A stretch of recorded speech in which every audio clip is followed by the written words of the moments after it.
Assalamualaikum warahmatullahi wabarakatuh. Waalaikumsalam warahmatullahi wabarakatuh. Apa kabar semuanya teman-teman?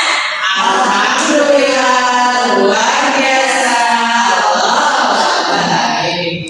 Oke, pada hari ini kita ada di kegiatan seminar tentang belajar pemimpin sebelum punya jabatan. Nah, kita masuk dalam materinya tentang belajar pemimpin sebelum punya jabatan. Saya tanya dulu di sini dari semester berapa aja nih kakak-kakak? Semester 7. Ada dari semester 7, ada dari semester 3, ada dari semester 5, ada dari semester 1, ada. Oke, di sini pas banget materinya buat para bapak-bapak yang baru masuk pasti kan kalian masih kebingungan gimana berinteraksi dan menjadi seorang pemimpin di perkuliahan. Oke, cocok banget sama materi kita hari ini. Yang kita akan bahas tentang realita mahasiswa saat ini. Oke, realitanya banyak mahasiswa yang takut menjadi seorang pemimpin. Kenapa? Karena mereka takut mendapatkan aplikasi yang tidak baik dari orang lain, sehingga dia overthinking duluan, akhirnya dia nggak coba dan dia nggak mau untuk mulai. Nah, udah melakukan hal itu, kita nggak bakal bisa jadi seorang pemimpin. Lalu kita sering nggak rasa kamu salah dimulai, kamu salah ketika berbagi kerja kelompok, kamu salah ketika kita lagi buat suatu hal di kelas, kita pasti nggak merasa salah. Coba kalian sering merasa salah tuh lagi apa? Presentasi, suka begitu ya kalau lagi presentasi kan. Terus kita juga saat ini masih suka menunggu jabatan dulu baru berani gerak. Jadi misal udah ditunjuk nih Paki jadi ketua, nah baru Paki mau memimpin anggotanya. Tapi kalau Paki tadi jadi ketua, dia nggak bakal untuk maju jadi seorang ketua. Nah biasanya di sini kalau jadi ketua biasanya dipilih sendiri atau dimusyawarahkan.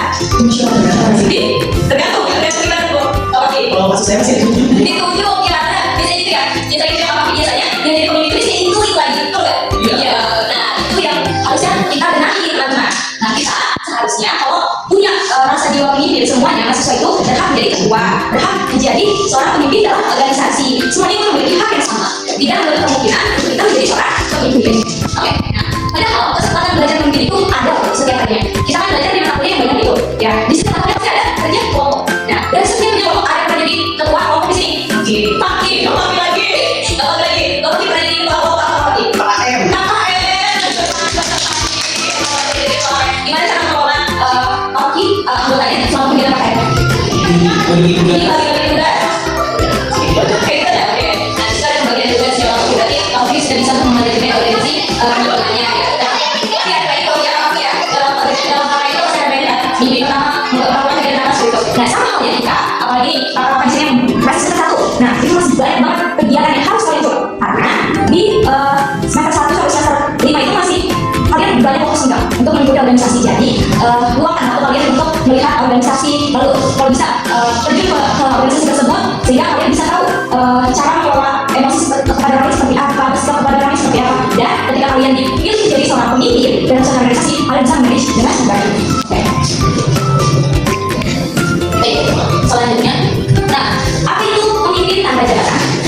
Pemimpin tanpa jabatan itu artinya kita berani mengambil tanggung jawab. Ya, kita seorang mahasiswa itu adalah seorang pemimpin dari diri kita sendiri terlebih dahulu sebelum kita memimpin orang lain yang ada di dalam suatu kelompok kita atau organisasi kita. Nah, kita harus berani mengambil tanggung jawabnya. Tanggung jawabnya apa? Kita harus memikir sama anggota kita. Kita harus bertanggung jawab. Kita bertanggung jawab bahwa mereka melaksanakan setiap tugas yang baik. Lalu menjadi penggerak, bukan penonton. Nah, karena di sini orang yang masih suka, kamu ikut aja deh, gak usah jadi ketua, coba. Gila. Ada yang masih kayak gitu? Ada suka kayak gitu tidak? Ada. Capek kalau jadi ketua, ya capek jadi pemimpin. Oh, coba bukan itu ya. Kalau kita jadi seorang pemimpin, kita harus memberikan arahan dan struktur yang baik dan benar. Jangan cuma kayak kamu kerjain bagian kedua ya sampai terakhir, ya kan? Terus kamu observasi yang sekolah, kamu sana ya. Terus saya bagian keduanya nggak apa-apa. Nah, itu boleh gitu. Kita kalau dipimpin, kalau kita dipimpin atau kita jadi seorang pemimpin, kita harus jadi ketua yang bisa mengorganisir anggota kita, dan kita harus tahu mereka ada kesulitan atau tidak dalam pekerjaannya. Nah, terus juga kita harus memberi contoh kepada mereka ya. Lalu kita harus dipercaya kepada anggota kita. Mereka pun akan memberikan apa yang positif kepada kita. Oke, lanjut. Nah, ini ada pengalaman pribadi yang juga. Awalnya dipercaya memimpin dari peran kecil, terus tantangan pemimpinnya teman sendiri. Ya kan, kalian pasti kalau banyak waktu pasti teman sendiri kan, teman satu kelas. Nah, itu sebetulnya harus kita belajar menjadi seorang pemimpin dalam peran yang kecil sebelum masuk ke dalam tahap yang cukup lebih besar. Oke, setelah itu pasti kita ada dong menghadapi konflik. Coba aja nyari template dan mulai presentasi. Aku pengen warna biru, ya pengen warna ungu, satu lagi pengen warna hijau. Nah, gimana kita mengkombinasikan kemauan dari semua orang yang ada di anggota kita menjadi suatu hal yang satu tujuan? Bisa jadi kita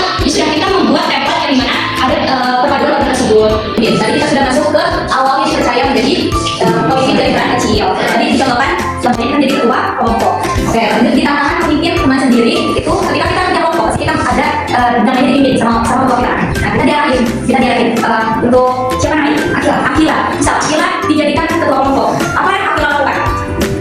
Bagi tugas. Organisasi tugasnya mengawasi ya. Baik. Jadi Akila sudah ada jiwa-jiwa pemimpin yang positif ya. Pernah jadi ketua kelompok di mana ya? Sebelumnya semuanya sering jadi ketua kelompok kelas. Oke. Nah jadi dari situ apa yang Akila dapat kalau jadi ketua kelompok? Ya pengalaman, kepercayaan. Bagaimana cara teman-teman di kelompok? Iya karena kan betul. Karena teman-teman kita berbeda kan. Kita ada yang pengennya pakai dapat A, pakai dapat B, ada yang masih masukan A, ada yang masukan B, seperti kan.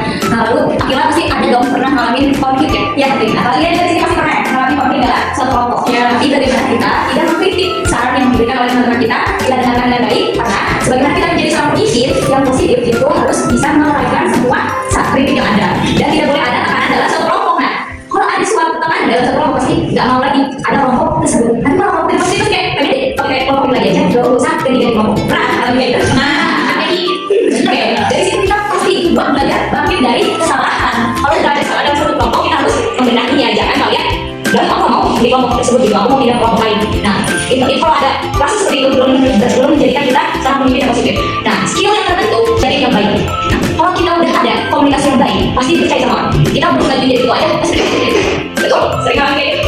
Oke. Nah dari kerja kelompok atau dari kita menjadi seorang pemimpin itu kita menjadi tahu tentang kerjaan itu yang baik seperti apa ya. Apakah harus selalu mendengar si ayat pintar atau kita tidak selalu mendengarkan anak yang kurang pintar? Apa seperti itu jadi pemimpin yang positif? Tidak. Kita harus mendengarkan semua saran anggota kelompok kita. Lalu skill yang kita dapat pun kita menjadi rasa empati ya. Semakin sering dan semakin banyak pengalaman memimpin kita dalam organisasi, emosi kita semakin stabil. Percaya nggak percaya? Kalau kita semakin respect, semakin ingin mendengarkan seseorang, berarti kita sebenarnya sedang menurunkan ego kita ya. Dari situ kita mau mendengarkan mereka dengan bersama dan mencari solusi terhadap kita. Apalagi di sini rata-rata perempuan di sini ya, laki-laki pasti inginnya selalu didengarkan. Untuk solusi pasti kalau saya itu kalian sini udah pada tahu solusinya apa ya. Lalu kita ada pengambilan keputusan. Nah dari sering kita menjadi pemimpin itu kita menjadikan orang yang tidak lalai dalam membuat keputusan.